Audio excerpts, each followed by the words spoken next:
কবিতা প্রশ্ন। কবি কবিগুরু রবীন্দ্রনাথ ঠাকুর। মা গো, আমায় ছুটি দিতে বল, সকাল থেকে পড়েছি যে মেলা।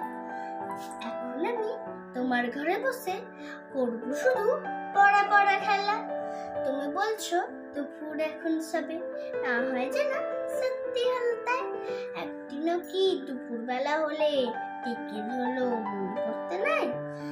আমি তো বেশ ভাবতে পারিনি।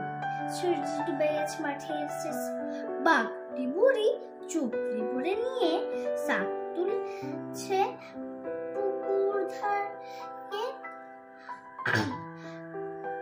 আধার হলো মাদার গাছের তলা, কালি হয়ে এলো দিঘির জল।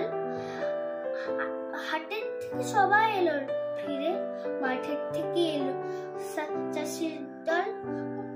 মনে কর না উঠল সাজের তারা, মনে কর না সন্ধে হলো যেন।